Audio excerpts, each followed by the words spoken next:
Eu estou com a minha Bíblia aberta em Gênesis capítulo 18 e vamos tratar de um assunto.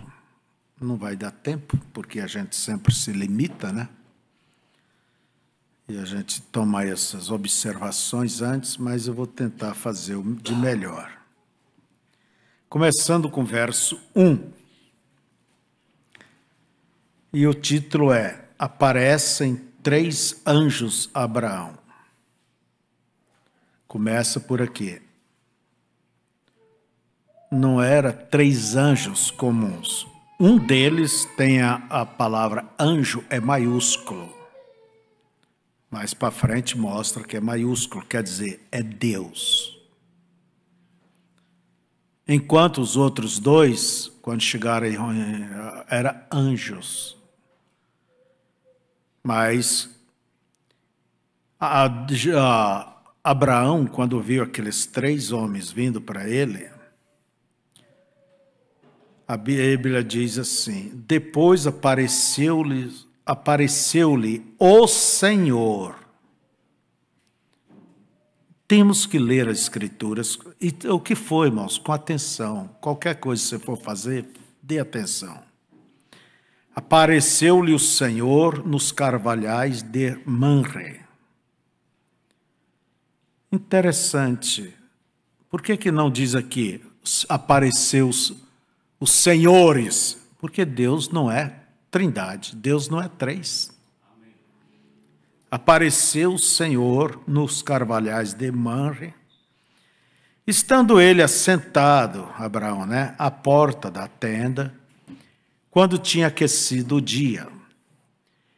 E levantou os olhos e olhou, e eis 3 varões estavam em pé junto a ele, e vendo-os, correu da porta da tenda ao seu encontro. E inclinou-se à terra e disse: meu Senhor. Ele não disse meus senhores. Meu Senhor, se agora tenho achado graça aos teus olhos, rogo-te que não passe de teu servo. Traga-se agora um pouco de água e lavai os vossos pés e recostai-vos debaixo desta árvore. Devia ter uma bonita sombra, né? E você sabe que a sombra, ela é refrescante. E trarei um bocado de pão para que esforceis o vosso coração. Depois passareis adiante, porquanto por isso chegastes até vosso servo. E disseram: assim faze como tens dito. E Abraão apressou-se em ir e ter com Sara a tenda, e disse-lhe: amassa depressa 3 medidas de flor de farinha e faze bolos. Por certo, ali tinha as outras servas, né, que fazia. E correu Abraão às vacas e tomou uma vitela, uma novilha tenra e boa, e deu ao moço, que se apressou em prepará-la. Não deu miséria não, né? Deu o que era bom. E tomou manteiga e leite, e a vitela que tinha preparado, e pôs tudo diante deles. E ele estava em pé junto a eles, debaixo da árvore. Estava um tempão ali, né? Porque até fazia comida. E comeram. E disseram-lhe: onde está Sara, tua mulher? E ele disse: eila, aí está na tenda. E disse: certamente tornarei a ti por este tempo da vida, e eis que Sara, tua mulher, terá um filho. E ouviu Sara à porta da tenda que estava atrás dele. Como aquele homem sabia que Abraão era casado, que a mulher dele chamava Sara, e ela estava lá atrás da tenda, não era vista. Você vê o discernimento? Bem, isso daria outro culto. E disse: certamente tornarei a ti por este tempo, quer dizer, o próximo mês da vida, né? Você sabe, 30 em 30 dias, mulher sabe. E eis que Sara, tua mulher, terá um filho. E ouviu Sara à porta da tenda que estava atrás dele, e era Abraão e Sara já velhos e adiantados em idade. Já Sara havia cessado o costume das mulheres. E assim, pois, riu-se Sara consigo, dizendo: terei ainda deleite depois de haver envelhecido, sendo também o meu senhor já velho? E disse o Senhor, não foi disse os senhores, os anjos, o Senhor a Abraão, porque riu Sara, dizendo: na verdade gerarei eu ainda, havendo já envelhecido? Ela não podia crer, não entendia. Haveria coisa alguma difícil ao Senhor? Ao tempo determinado tornarei a ti por este tempo da vida, e Sara terá um filho. E Sara negou, dizendo: não me ri, porquanto temeu. E ele disse: não digas isto, porque te riste. Sara fazendo de Deus um mentiroso. Deus poderia ter tomado Sara ali. Mas ela foi poupada. Por quê? Como a igreja está em Cristo, ela estava no seu marido, em Abraão. E ela tinha uma promessa. Então a incredulidade de Sara não anularia, como não anula a promessa de Deus. Se eu não entendo como Deus vai fazer isso, não compete a mim querer explicar como vai ser ponto por ponto. Eu recordo que os fariseus, os sacerdotes, esperavam o Messias. Cada um deles tinha o quadro perfeito, tinha os pingos em cima dos is, o trieirinho estava feito, e Jesus veio de acordo com a Bíblia, mas contra tudo aquilo. Se a primeira vinda foi assim, e agora? E agora? Eu só recordo que Deus disse em Isaías 55, os meus caminhos não são os vossos, nem os meus pensamentos vossos. Quão mais alto é a terra, é os céus do que a terra, assim é os meus caminhos, os meus pensamentos mais elevados do que os vossos. Alguém diz: se você não crê nisso, você não vai no arrebatamento. Isso é você quem diz. Isso é você. Agora, o que é que Deus diz? Se ele me dissesse, valeria. Se você não crê nisso, você é virginécia. É você que está julgando. Mas a Escritura diz o contrário. Quem não tem o Espírito Santo é que é virginécia. Ou quem tem pouquinho. Tem gente que tem uma pobreza espiritual, mal, vive arrastando a barriga por aí. E se um avião viajar baixo, ele corre perigo.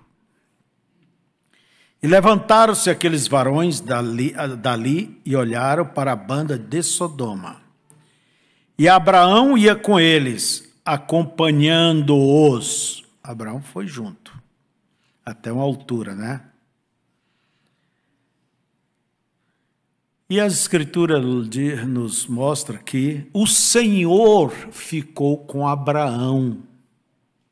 E Deus disse: ocultarei eu o que eu vou fazer de Abraão, visto que ele tem esperado, ele crê, e ele vai cuidar da sua família para que creia? E Deus disse: olha, aqueles dois foram, aqueles anjos, para julgar Sodoma e Gomorra. Abraão conhecia o estado daquela gente. Ele disse: barbaridade, Senhor, o Senhor vai matar o justo com o ímpio? Pode sentar. Deus disse: de forma alguma, porventura o Senhor, olha bem, não senhores, o Senhor de toda a terra não faria justiça? Por isso que quando Abraão levantou seus olhos e viu aqueles 3 homens vindo ali pela estrada desértica, aquela estrada poeirenta, ele reconheceu que era alguma coisa diferente.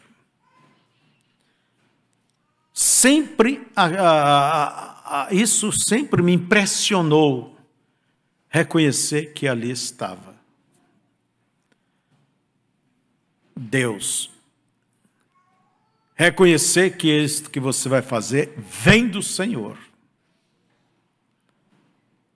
Irmãos, Deus não deixa enganar os seus.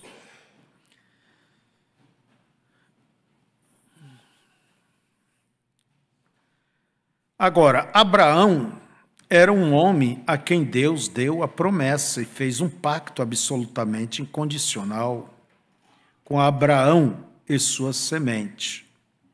Estou lendo a mensagem El Shaddai que vocês têm.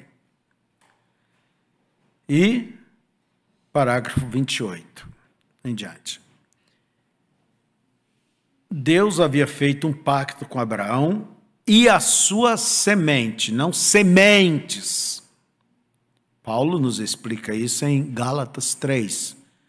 A sua posteridade, que é Cristo. Isaac, a semente natural, falava de que havia uma semente espiritual.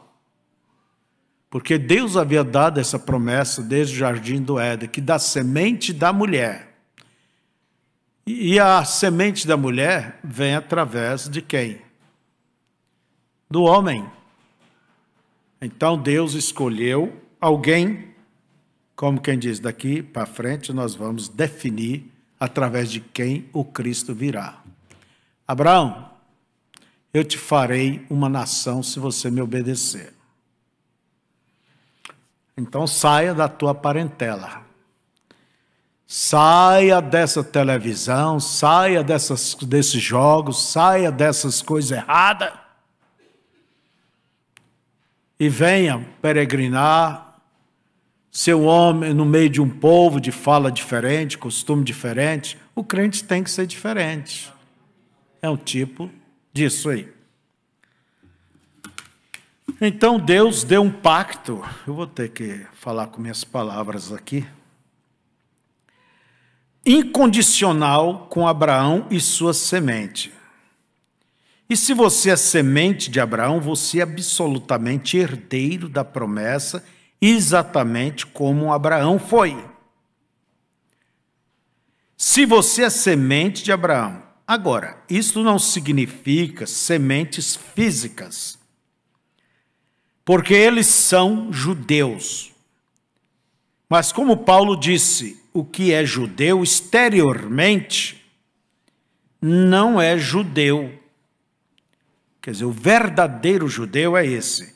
É um judeu espiritual no interior. Nesse sentido, você é um judeu, é um israelita. Não foi o que João disse para aqueles fariseus? Não presumais dizendo, somos filhos de Abraão. Quer dizer, somos semente carnal. Podia ser, porque destas pedras Deus pode suscitar sementes de Abraão. Falava da semente espiritual. Um judeu, um verdadeiro judeu espiritual é um homem que crê na palavra de Deus, assim como Abraão creu. E chama qualquer coisa contrária a ela como se não fosse. Por isso que em Gálatas 3 diz que aos que creem são filhos de Abraão. Abraão representa essa semente da fé, semente espiritual, porque a posteridade era Cristo, e em ti serão abençoadas todas as nações da terra. Aleluias, né? Agora, este é o tipo de igreja. Se pudéssemos obter este tipo de igreja, se pudéssemos obter este grupo, bem, aqui nesta noite, sob este tipo de condição, haveria um avivamento irrompendo neste lugar, aqui que, bem, às 12 horas, à 1 hora da manhã, às 5 horas da manhã, eles estariam andando por estes pisos, neste edifício, à noite toda, louvando ao Senhor. Haveria um reavivamento irrompendo aqui, que todos, os jornalistas estariam de pé na porta pela manhã, e isso se espalharia pelo mundo em todos os lugares. Um avivamento irrompeu no templo Los Angeles, templo Angelus, ali onde ele estava pregando. Há algo acontecendo como no dia do Pentecoste. Deus quer isso. Ele quer isso, mas não consegue despertar seus filhos. Ele não pode levá-los a se dar conta disto. Irmãos, vou tomar um tempinho sobre avivamento.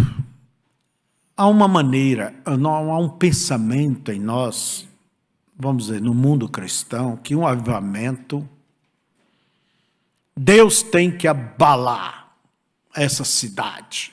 Deus tem que abalar esse estado, esse país. Entende? Deus não prometeu que ele faria isso com os ímpios. Ele abala, ele traz o avivamento entre sua igreja, entre seu povo. Não é isso que diz o profeta, nos ensina? É o povo. É um despertar espiritual. É o mover de águas. E para que serve esse mover? Como nos passa, o profeta nos ensina a olhar a natureza. Chegou diante do mar, ali estava o mar super agitado. E às vezes não se dá de entrar nele. Está demais de agitado. E ele pensou, não há nem um pingo de água a mais do que havia antes. Agora, por que se agita? É o avamento. E o que é que faz o avamento? Gospe fora todo lixo. Depois você vê aqueles plásticos, garrafa, vê coisas ali pela praia, lixo, pedacinhos de madeira, tudo. Ele expele. Entende? Por isso que a obra, se Deus não fizer a sua obra, em vão trabalhamos. Irmãos, vamos fazer um avamento. Nós podemos, irmão, furar o tambor ali de bater nos pandeiros, rebentar as correias das violão, das guitarras, entende? E gritar e ficarmos roucos.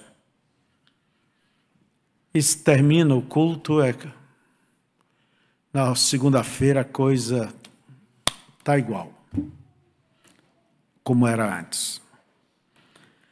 O verdadeiro avivamento é a obra de Deus dentro de você, individualmente.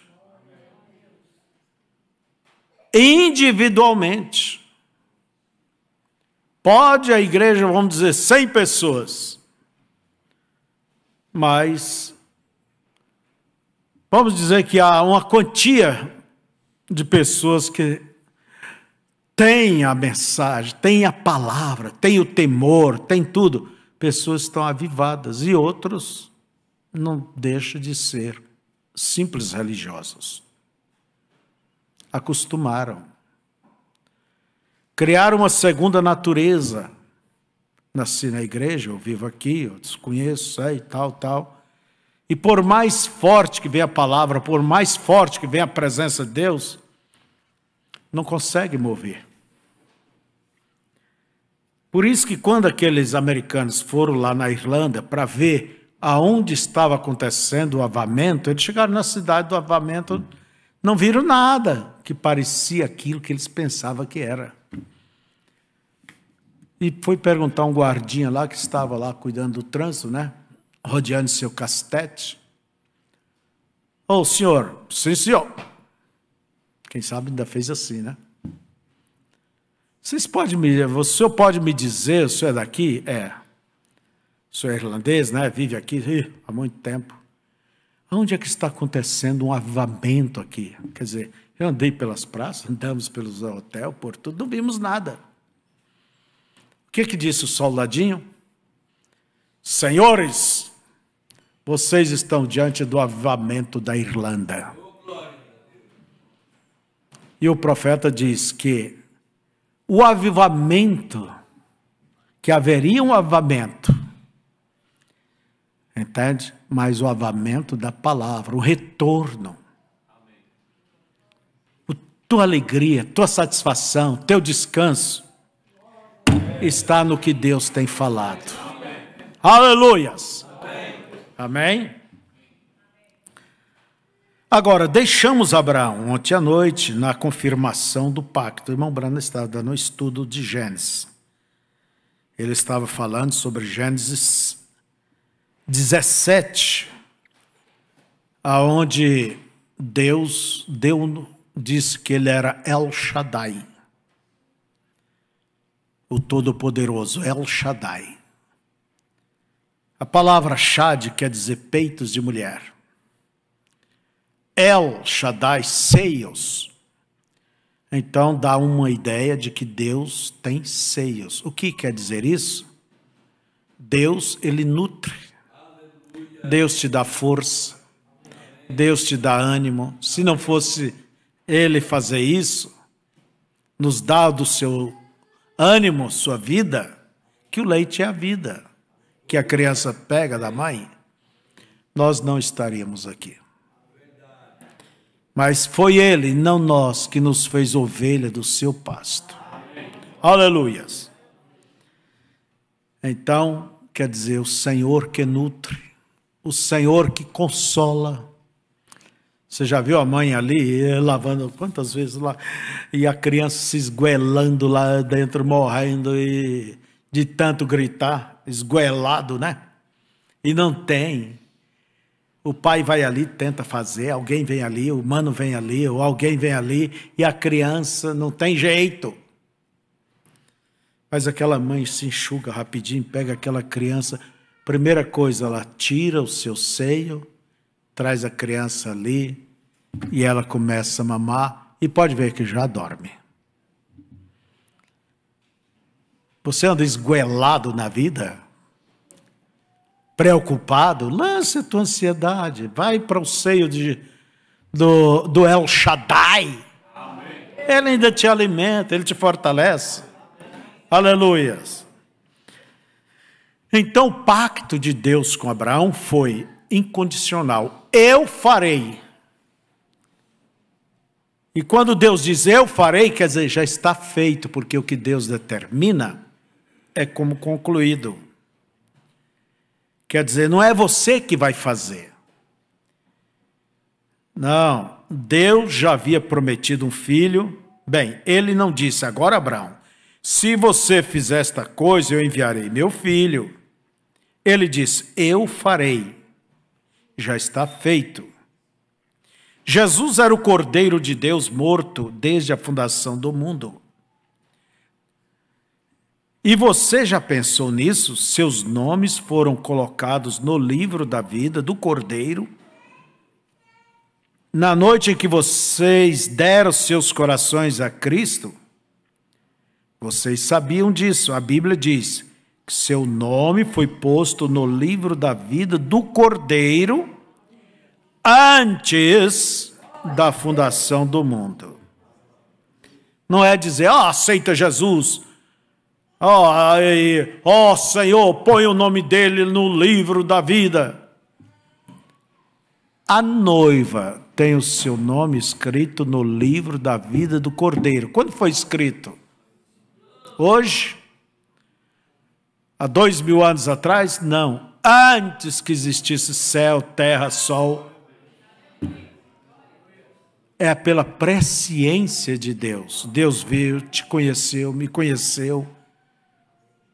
Por isso, irmãos, o eleito, ele tem uma característica.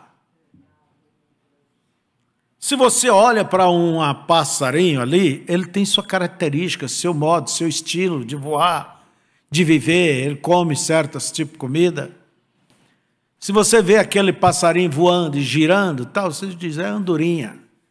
De longe, lá do alto, você não vê nada bem, mas você vê aquela pinta preta ali, você diz, é um urubu. Você vê um pica-pau, como que ele voa? E vai dando uma baixada depois. E vai indo.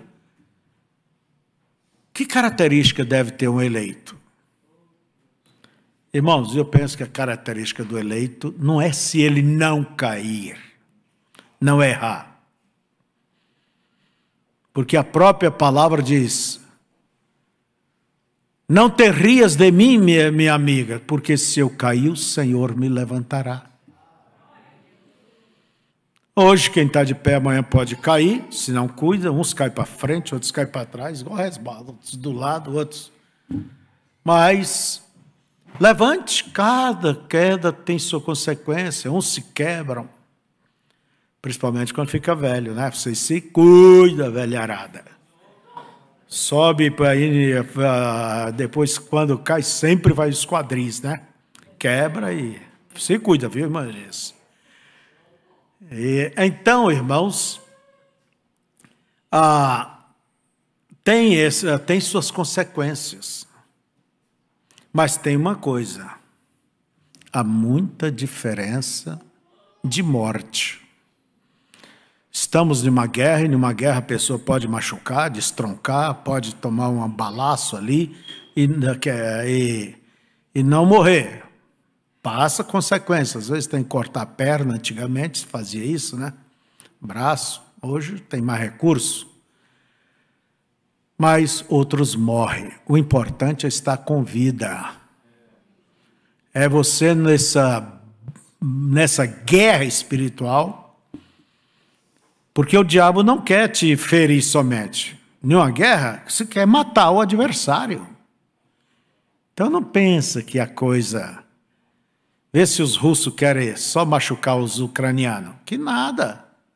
Manda é míssil mesmo. Então, aí está, irmãos. O importante é você viver. Então, a queda, a falha de alguém não significa é o fim dela. É o fim dele. Esse é meu neto me chamando. Eu sou dodo para ele, tá? É um garoto especial. Então, veja vocês que... Eu já até me esqueci.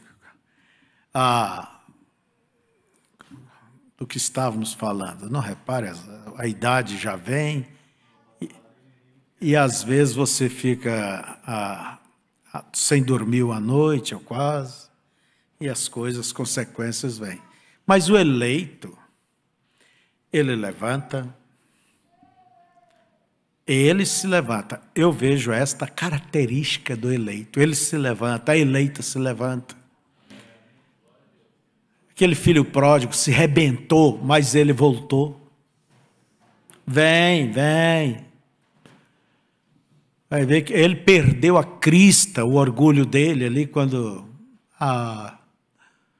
levantar-me-ei. Ele caiu em si. Enquanto não se cai em si, a pessoa não reconhece o que realmente é preciso ser feito. E ele entrou em crises, dá vontade de competir com os porcos, comer a comida dos porcos.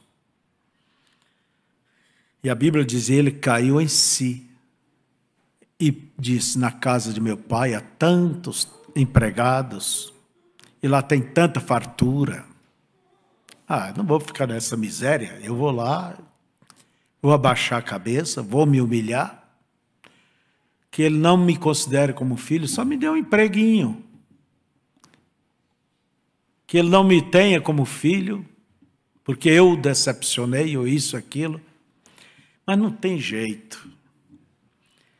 O que um pai poderia de pior fazer com o filho seria deserdar nos dias de hoje.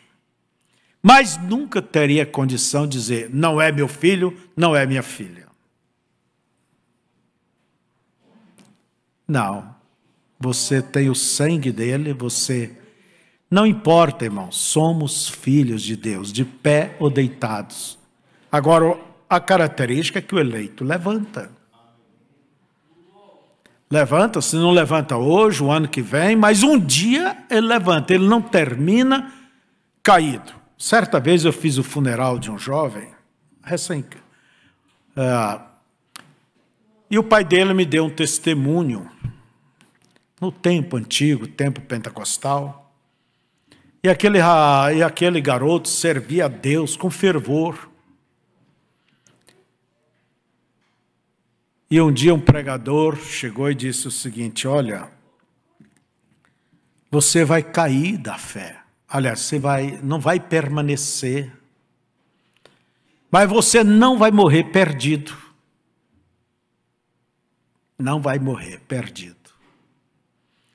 E eu recordo que era um culto de quinta-feira, ali em Goiânia, ainda na Avenida Goiás. Aquele pai firme na palavra. E o filho veio. Eles estavam ouvindo o programa de rádio, quando aquele filho ouviu, começou a chorar. E aquele pai pôs a mão no ombro dele, o rapaz já era casado, já tinha filhos. E disse, meu filho, já é hora de voltar, né? Foram à noite na igreja, eu mesmo batizei aquele garoto, aquele senhor. Quinta-feira, e fim de semana enterramos ele. E ele estava plenamente sadio. E aquele pai chorava. E ele disse, a minha carne chora, mas eu estou feliz. E sorria.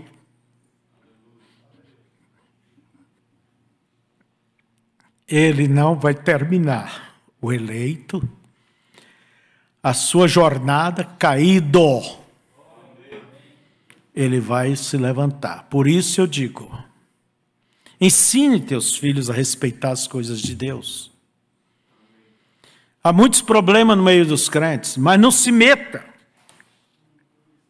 Não se meta. Porque, por pior que estejamos, eu não me ponho ao lado de um ímpio para falar dos crentes, porque pior que esteja entre nós, mas eles estão muitas vezes melhor do que esse ímpio. Pelo menos estão tentando, estão lutando. E até hoje nunca vi uma pessoa que respeita e que não tenha voltado, não tenha vindo. Agora, quando a pessoa sai, critica, zomba, desrespeita, eu ainda estou por ver alguém retornar. Estou por ver.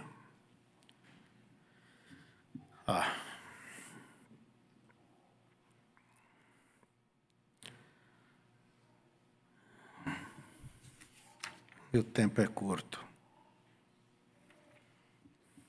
Mas vamos completar aqui. Então, ali estavam 3 homens. Um deles era Deus. Era homens de carne e osso. E tinha sobre si vestes. Eles não chegaram nus, não. Chegaram, vamos dizer, cansados, empoeirados devido à estrada, suando. E Abraão disse, vem aqui se refrescar debaixo da tenda, eu vou trazer água. eu vou mandar dar um café, uma comida para vocês, mandar fazer. Alguém pode dizer, daqui para frente estou com minhas palavras. Alguém pode dizer, mas eram homens? Sim, Deus se fez homem ali. Como foi que aconteceu tal coisa? Como? Do que é feito o nosso corpo? Não é feito dos elementos da terra? Sim. Cálcio, potássio, alumínio, ferro, cobre, os elementos da terra.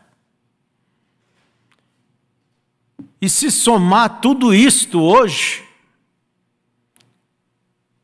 o ferro vai dar um preguinho, e aí vai por daí para frente, não vai valer R$20. Isso é o que vale. Os grandes, né? Quando você vê o grande, o poderoso, ele não passa, vamos dar um valor, de R$20. Olha, só dá de comprar 2 coca e tem que buscar promoção ainda. Não é isso? Lá vai, ele é louco por coca. Então, Deus simplesmente formou aqueles 3 corpos do barro. E o que Deus fez? Vamos dizer assim, entra aí, Miguel, que era um anjo, arcanjo, né? Entra aí, Gabriel. Pode ter sido outros, mas vamos dizer. E ele mesmo entrou naquele corpo. Vamos lá, eu tenho uma promessa com Abraão, ele já tem 24 anos ou 25 anos esperando por essa promessa, e nós vamos estar lá. Deus demora, mas ele não tarda, ele vem na hora. Se você segue crendo, Deus virá. Na hora certa. Mas lembre-se, a fé tem que ter rumo. Não uma fé ignorante. Não. Uma fé ignorante o pagão tem ali, há certas ilhas, creio aqui no Pacífico, que atira suas crianças ainda para os tubarão, porque tem os tubarão como uma divindade. Na África, há lugares que joga as crianças para o crocodilo. Olha, a fé tem que ter rumo. Mas eu creio. Se a tua fé não está baseada no fundamento de Deus, Deus não tem obrigação nenhuma de respeitar tal fé. Deus não faz isso.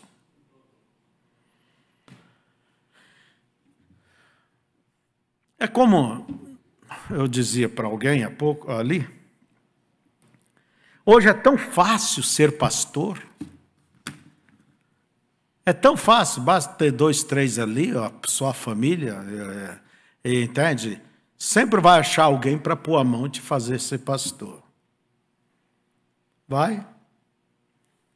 Mas, como disse alguém, ter um apelido de pastor é mais fácil. Não precisa ir na faculdade, não precisa nada, né? É chamado pastor. E se encanta com esse título como, fulano é doutor. Mas, gente, se Deus não chamou este homem para essa posição, eu quero dizer a vocês, Deus não tem obrigação com esse homem, com o seu ministério. O ministério é ele, é dele. É o homem mesmo que fez. E na hora que entrar em dificuldades, problema, Deus também não tem obrigação de socorrer. E eu não creio que um homem que não é chamado por Deus terá a condição de preparar um povo para o arrebatamento.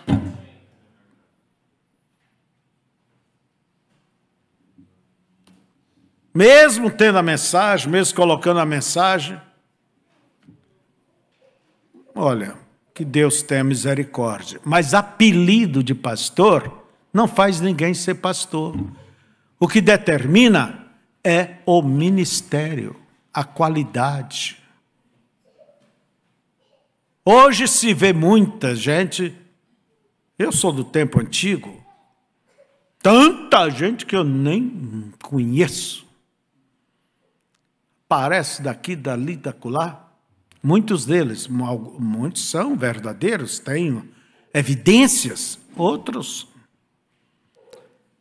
são, vamos dizer, o pai fez o filho, como se é uma hierarquia não, é uma dinastia. Entende? Não, não é assim. Ministério não quer dizer que é dinástico. Pode ser vindo do pai, que é pastor, porque sempre Deus chama da mesma linha. Mas não é obrigatório ser do mesmo sangue. Se você observar, sempre quando Deus chama um ministro chamado e chama seu filho, é porque ele é realmente. Mas esse filho tem que ser vindicado. Não é o pai que vindica. Não é nem mesmo a igreja, é o tempo que vai, é o seu trabalho no tempo que vai vindicar. Estão entendendo? Então não é uma dinastia. Irmão Branham, tem que vir o seu filho. Do filho tem que vir o seu neto, o seu outro filho. Do outro tem que vir um outro. Isso é uma dinastia.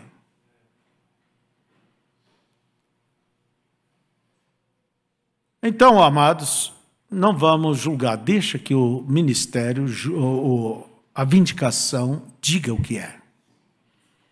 E por mais que um homem seja chamado e tenha aquilo de Deus, sempre vai chegar uma hora de Deus vindicar aquilo. Veja Moisés. Moisés, Deus chamou Josué pelo nome. Moisés colocou a mão sobre Josué.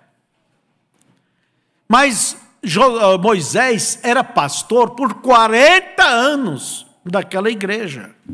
É difícil, irmão Daniel.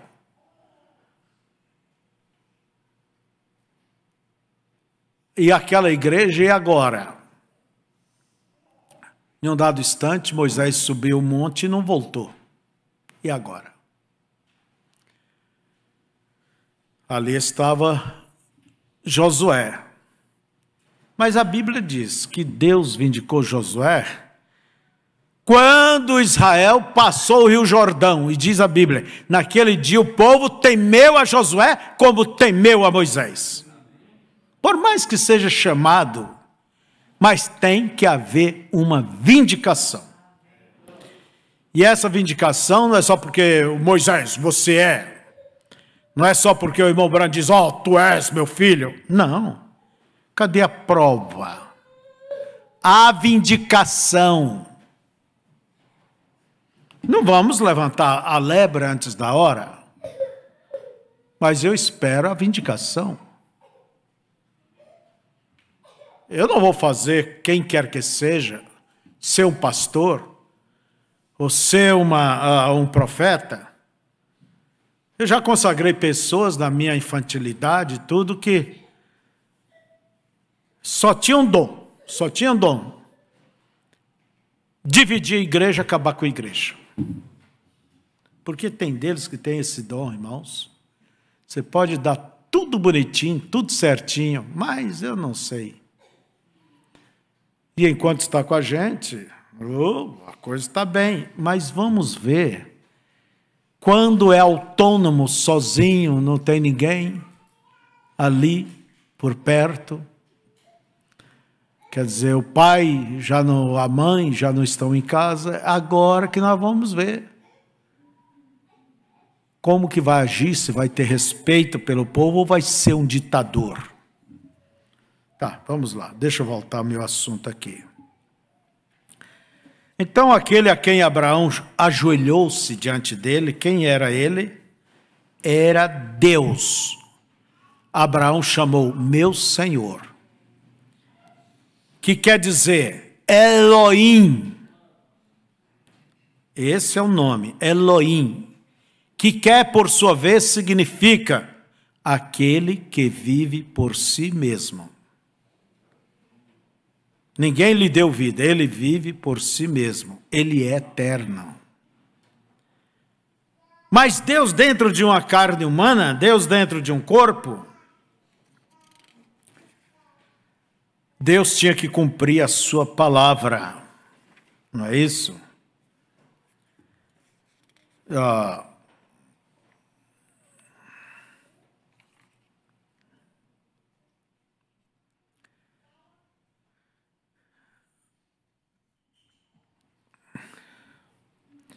E depois que Deus fez aquela promessa a Abraão,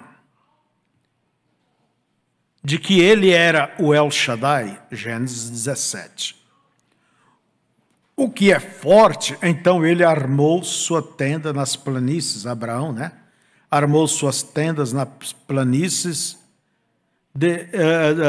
debaixo de um carvalho. E um dia, era exatamente no calor do dia, cerca de 3 ou 4 horas da tarde, eu suponho, quando o sol ocidental estava brilhando forte lá em Canaã, e os raios diretos desse calor podem causar bolhas rapidamente.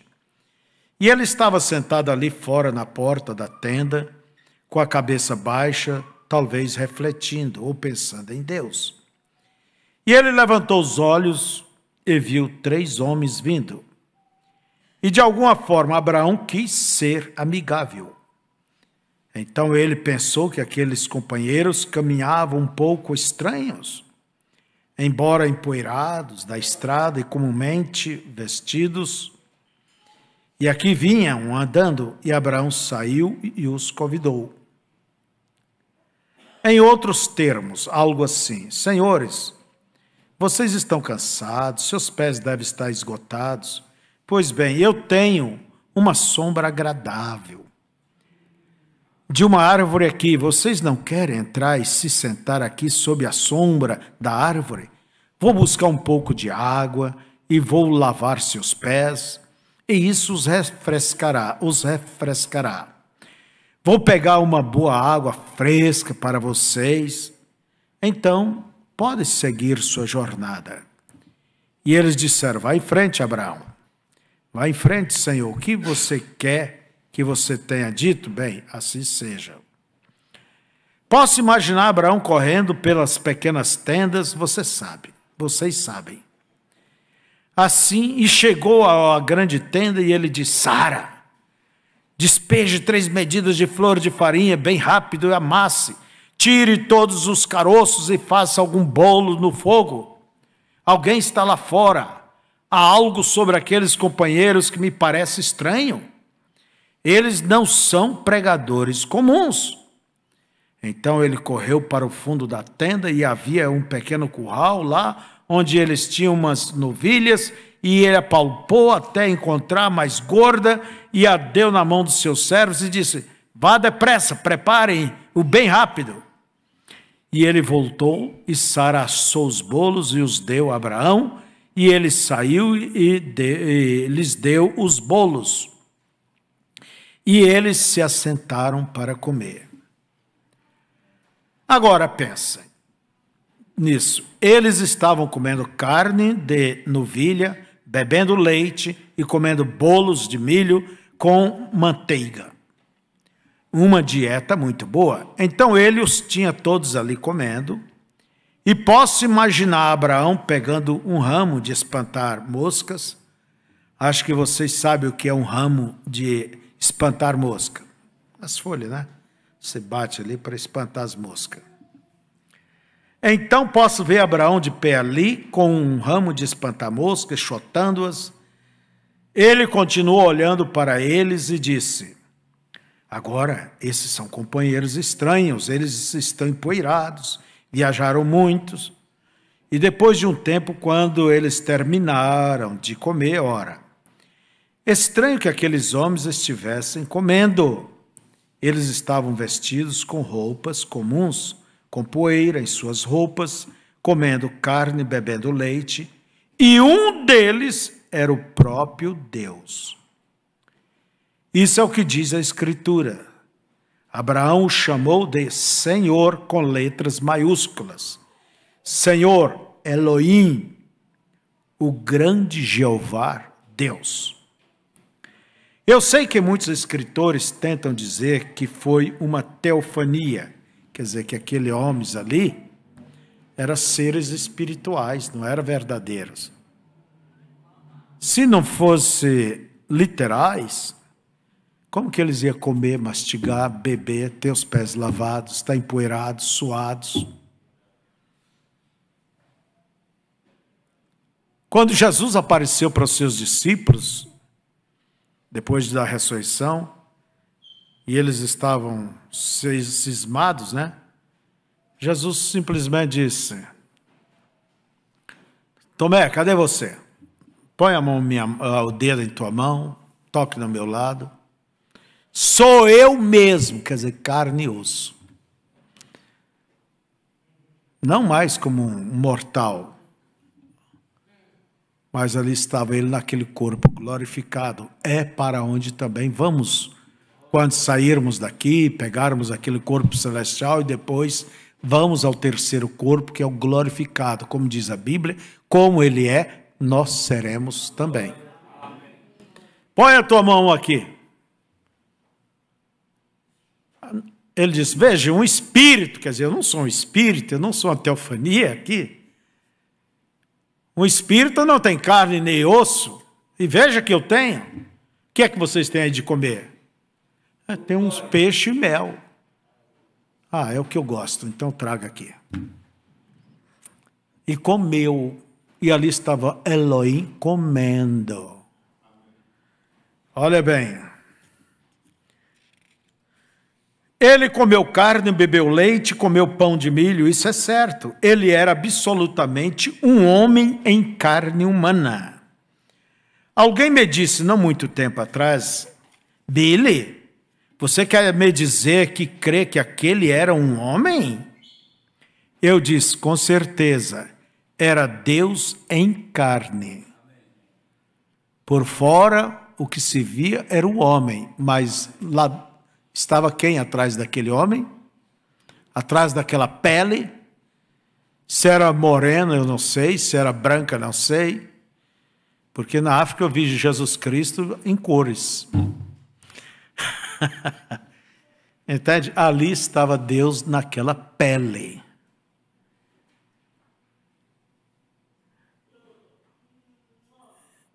Ele indagou, onde ele obteve essa carne? Respondi, o grande Criador dos céus e da terra, 2 anjos com ele. A Bíblia diz que eles eram 2 anjos e o próprio Deus. Por quê? Interrogou ele. Onde ele obteve aquele corpo? Respondi, do que somos feitos. 16 elementos, petróleo, cálcio, potássio e luz cósmica. Bem, Deus apenas disse, vem aqui, Gabriel, vem aqui, Miguel. Vamos fazer uma pequena viagem para ver o pai Abraão. Estendeu a mão ali, pegou um punhado de cálcio, um pouco de potássio e luz cósmica, quer dizer, pegou da terra aí,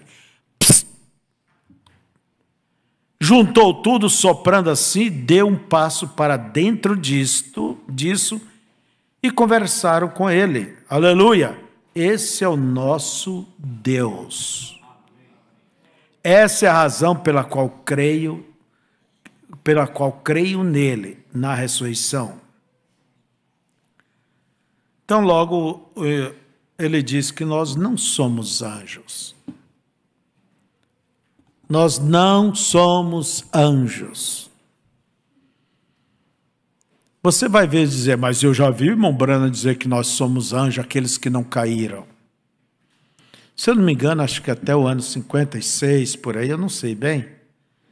Ele afirmava isso que os teólogos afirmam. Mas você tem que saber que Deus foi dando a ele progressivamente, amadurecendo ele, e foi muitas coisas que ele cria, depois foram corrigidas. Como pastor, não era o assim diz o Senhor, não. Porque quando é assim diz o Senhor, pronto. Você vai tomar o irmão Branham em tudo que ele falou como um assim diz o Senhor? Não. Nas mensagens, muitas vezes ele diz, isto é assim diz o Senhor. Você tem que conhecer quando ele, como pastor, como pregador, como tendo as suas deduções, as suas conclusões de seus estudos e assim por diante. Por isso eu digo, não profetizo, predigo, como estudante bíblico, que por volta de 77, Jesus terá vindo e introduzido o milênio. Nós não estamos no milênio, coisa nenhuma.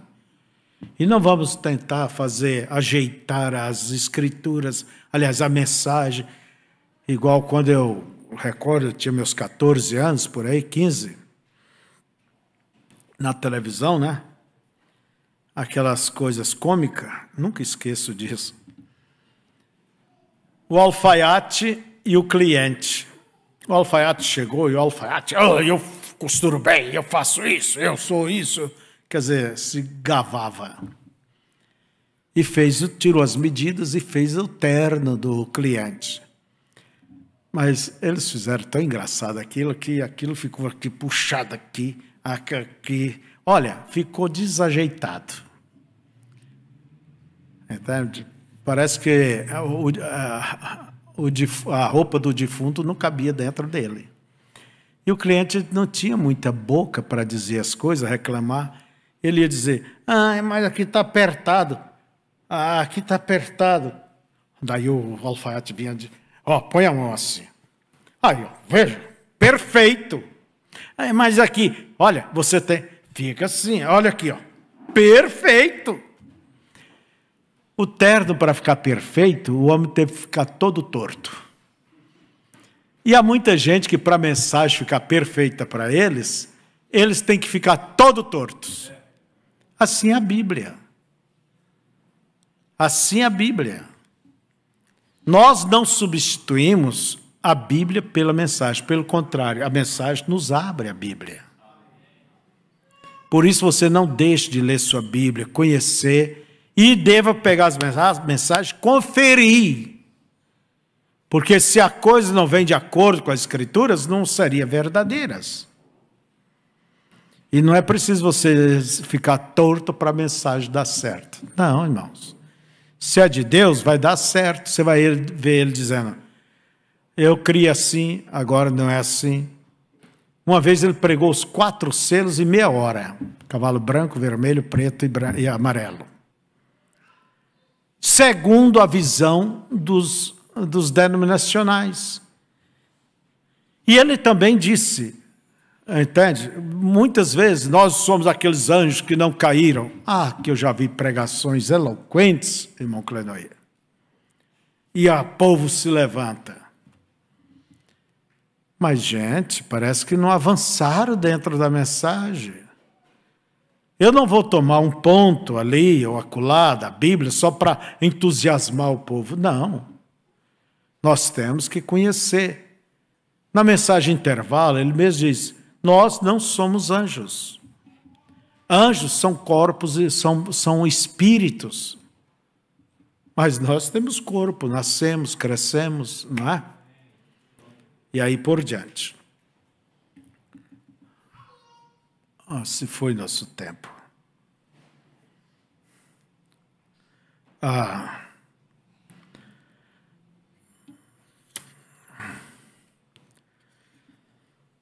Então, irmãos, vou até deixar, vamos prosseguir, se Deus permitir, outra hora. Mas eu quero dizer, Deus veio ali, criou uma carne. Agora, Jesus não foi criado. A Bíblia diz que ele foi criado? Ele foi gerado dentro do ventre de Maria. Deus pôs aquele óvulo fecundado, porque sem Sem isto não tinha como nascer. E o óvulo não era o de Maria. Se fosse de Maria, ele seria homem. Precisaria de salvação também. Deus se fez carne, se fez homem voluntariamente. Se nós pudéssemos ter o sangue de Cristo hoje, fizéssemos uma comparação no laboratório para ver o seu DNA, era diferente. E a Bíblia diz que era o sangue de Deus. Era o sangue. Ele era homem, mas era Deus. Homem por fora, mas era Deus por dentro. Abraão viu ali, era o homem por fora, mas era Deus. Jó viu o quê? O torvelino. Ele viu o torvelino, mas Deus estava no torvelino. E assim veio, irmãos, aquele Logos, aquela coluna de fogo, que foi que Deus se expressou os seus pensamentos, e ali estava aquele Logos. Vocês têm aí naquele livrinho. Eu espero que esteja estudando bem, porque vamos fazer uma prova aqui ainda. Aquele Logos, que nós chamamos de palavra, aquele Logos, vamos dizer, era o pequeno Jeová, era Deus se manifestando de uma maneira mais próxima. E através dessa palavra ele criou céus, terra e tudo que existe. E no princípio era a palavra estava com Deus. E a palavra era quem? Era o próprio Deus. E o que nos diz? Verso 14, capítulo 1 de São João. E o verbo, a palavra, né? Quer dizer verbo, se fez carne. Por que ele se fez carne? Ali com Abraão, depois que ele se foi, aquela carne voltou ao chão. Aquele corpo que ele usou para estar com Abraão e comeu com Abraão, que ele voltou ao pó. Mas quando aquilo era uma prefigura que Deus haveria de se encarnar, se materializar. Por isso a Escritura nos diz em Colossenses que o Deus invisível, Jesus é a imagem do Deus invisível. E Deus estava em Cristo,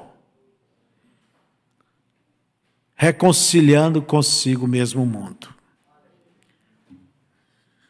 Nós chamamos Jesus de quê? Jesus Cristo. Jesus é a carne, é o homem que foi nascido de Maria. Mas Maria não gerou o Cristo, quer dizer, Cristo é Deus. A palavra Cristo quer dizer ungido.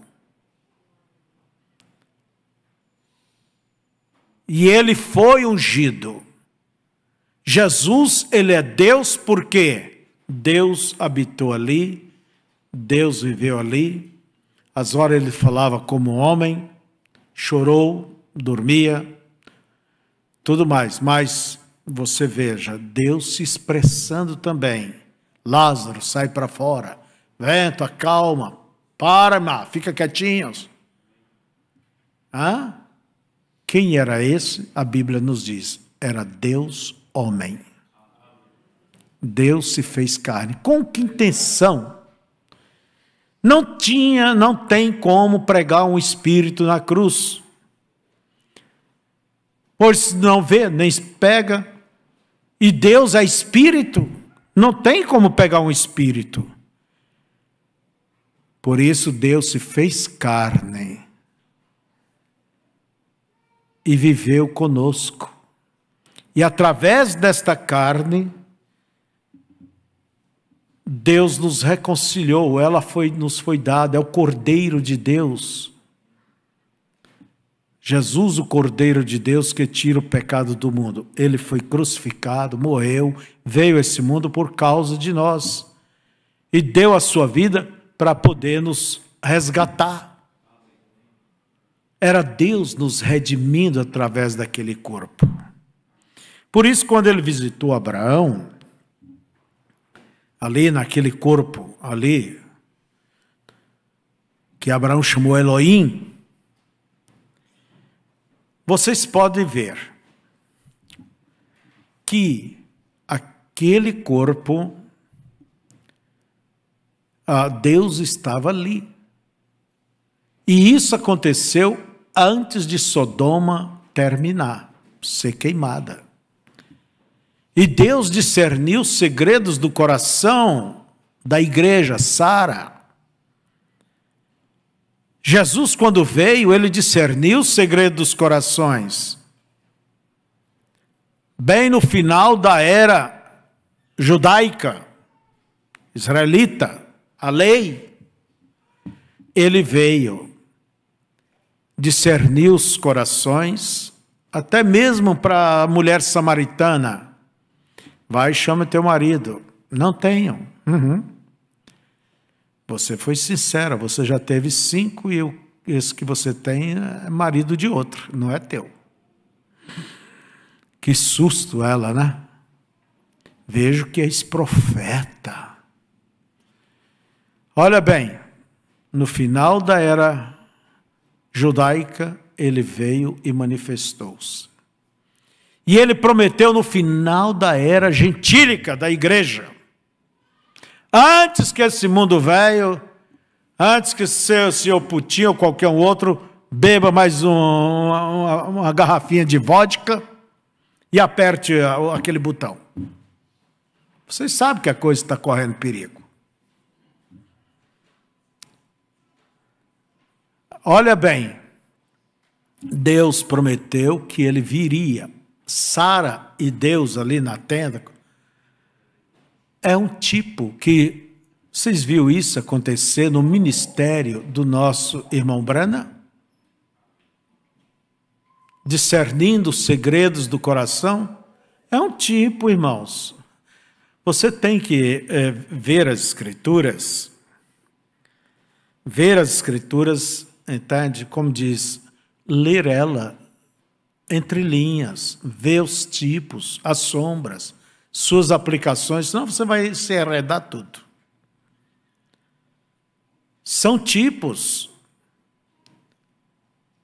E você, como o irmão Brano, ele disse assim, minha esposa, ela me escreve e me diz algumas coisas, eu leio entre linhas o que ela quer dizer. Porque tem um conhecimento, né? E essa entrelinhas tem dado muita gente para soprar suas ideias ali dentro. Não é assim. Você tem que fechar todo o contexto. Porque um texto sem contexto, como disse alguém, é um pretexto. Se cria doutrinas, ismos, desvios. Então, mas você conhece tanto a sua esposa que você sabe, naquele olhar, o que ela quer dizer. Você já viu um casal velho?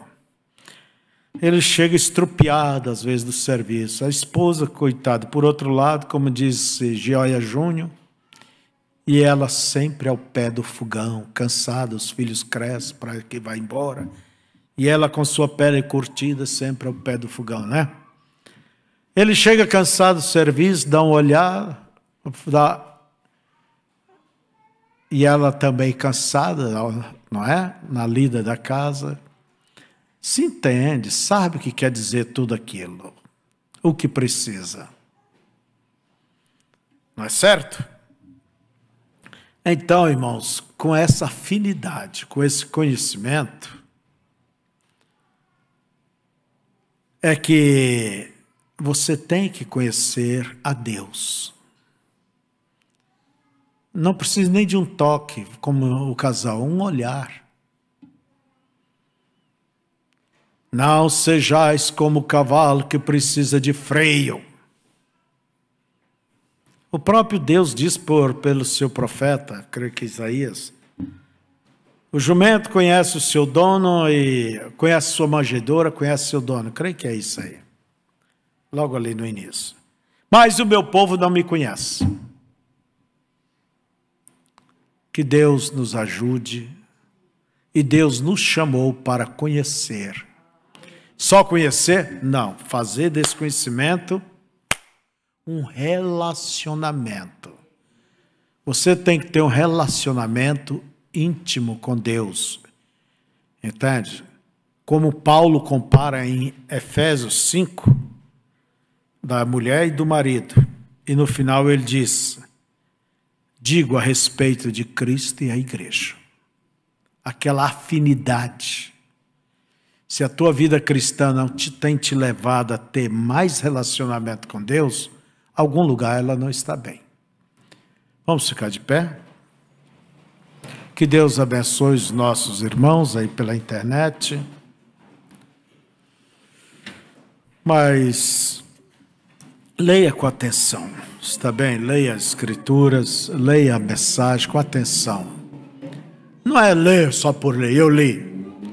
Se você faz as coisas superficialmente, você vai ter um entendimento superficial, uma fé superficial, e às vezes nem chega a ter nada. Por quê? Não se busca como se lê um jornal, como se lê qualquer coisa. Você tem que meditar ao ler as escrituras. É melhor lendo menos, meditando, do que ler muito só para dizer, li hoje 3 capítulos. E o que você leu, irmão? Nem lembro. Nem lembro. Igual o irmão que foi na igreja, né? E o pastor pregou com muita unção, houve uma mensagem tão profunda.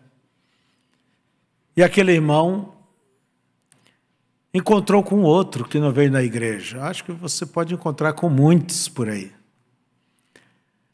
E encontrou com o irmão: ei, irmão, você não foi no culto, né? Não, mas você perdeu. Você perdeu.